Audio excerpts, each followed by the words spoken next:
अगर आपको ये कथा पसंद आए तो वीडियो को लाइक, शेयर और चैनल सब्सक्राइब जरूर करें। जय माता दी। चैत्र मास के शुक्ल पक्ष की प्रतिपदा से प्रारंभ होने वाले चैत्र नवरात्रि को हिंदू धर्म में अत्यंत पवित्र और मंगलकारी माना गया है।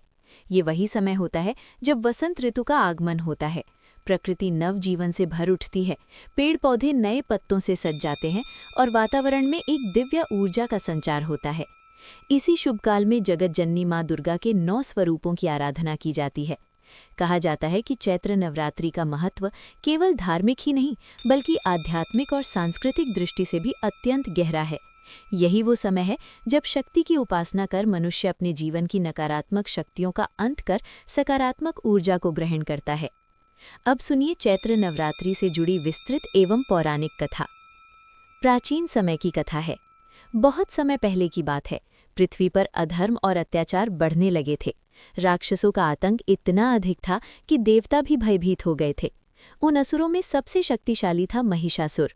महिषासुर ने कठोर तपस्या कर भगवान ब्रह्मा से वरदान प्राप्त किया था कि कोई भी देवता या पुरुष उसे नहीं मार सकेगा। वरदान पाकर वो अहंकारी हो गया और उसने स्वर्गलोक पर आक्रमण कर दिया। देवताओं को पराजित कर उसने इंद्र का सिंहासन छीन लिया। सभी देवता दुखी होकर त्रिदेव ब्रह्मा, विष्णु और महेश के पास पहुंचे। तब तीनों देवताओं के तेज से एक दिव्य प्रकाश उत्पन्न हुआ। उस तेज से एक अद्भुत रूपवती और तेजस्विनी देवी प्रकट हुई, माँ दुर्गा। देवताओं ने उन्हें अपने अपने अस्त्र शस्त्र प्रदान किए। भगवान शिव ने त्रिशूल, भगवान विष्णु ने चक्र, इंद्र ने वज्र, वरुण ने शंख, अग्नि ने शक्ति और हिमालय ने सिंह वाहन दिया। माँ दुर्गा सिंह पर सवार होकर युद्ध भूमि में पहुंची। 9 दिनों तक महिषासुर और देवी के बीच भयंकर युद्ध हुआ। अंततः नवमी के दिन माँ दुर्गा ने महिषासुर का वध कर देवताओं को मुक्ति दिलाई। इसी विजय के उपलक्ष्य में नवरात्रि का पर्व मनाया जाता है।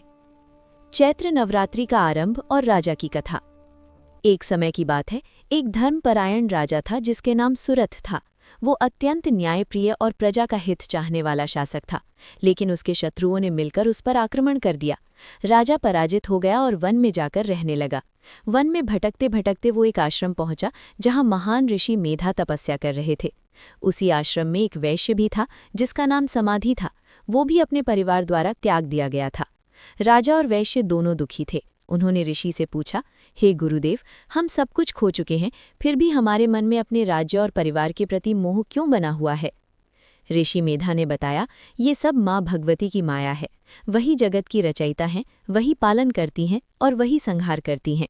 यदि तुम सच्चे मन से उनकी उपासना करोगे तो तुम्हें मुक्ति और सुख प्राप्त होगा।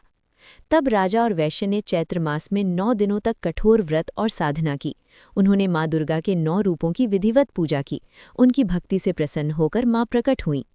माँ ने राजा सुरथ को उसका खोया हुआ राज्य वापस दिलवाया और वैश्य समाधि को ज्ञान और मोक्ष प्रदान किया। इसी घटना के बाद से चैत्र नवरात्रि का व्रत और पूजा विशेष रूप से आरंभ हुई। माँ दुर्गा के 9 स्वरूप। चैत्र नवरात्रि में माँ के 9 रूपों की पूजा की जाती है।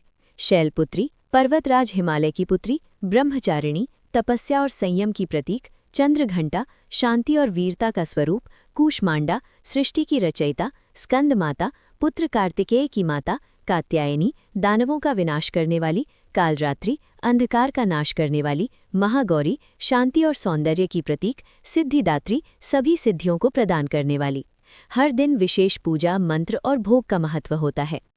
श्री राम और चैत्र नवरात्रि। ऐसा भी माना जाता है कि त्रेता युग में भगवान राम ने लंका पर विजय प्राप्त करने से पहले चैत्र नवरात्रि में माँ दुर्गा की पूजा की थी। जब रावण अत्यंत शक्तिशाली हो गया और देवता भी चिंतित हुए, तब ऋषि अगस्त्य ने श्री राम को शक्ति की उपासना करने का परामर्श दिया। भगवान राम ने 9 दिनों तक उपवास कर माँ की आराधना की। नवमी के दिन माँ ने उन्हें विजय का आशीर्वाद दिया। इसके पश्चात भगवान राम ने रावण का वध कर धर्म की स्थापना की।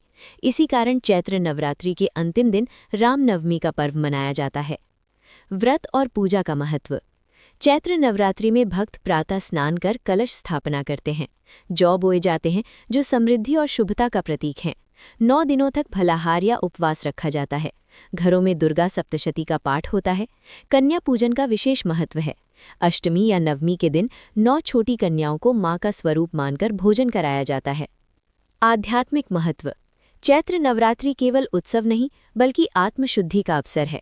ये समय है मन के विकारों को त्यागने का, क्रोध, लोभ, मोह से मुक्त होने का, आत्मबल और सकारात्मक ऊर्जा प्राप्त करने का। माँ दुर्गा शक्ति का प्रतीक हैं। जब हम उनकी आराधना करते हैं तो हम अपने भीतर की शक्ति को जागृत करते हैं।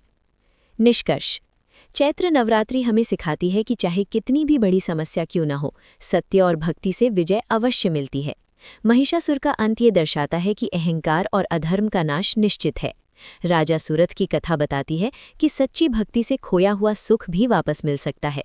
श्री राम की पूजा ये सिखाती है कि विजय पाने के लिए शक्ति की उपासना आवश्यक है।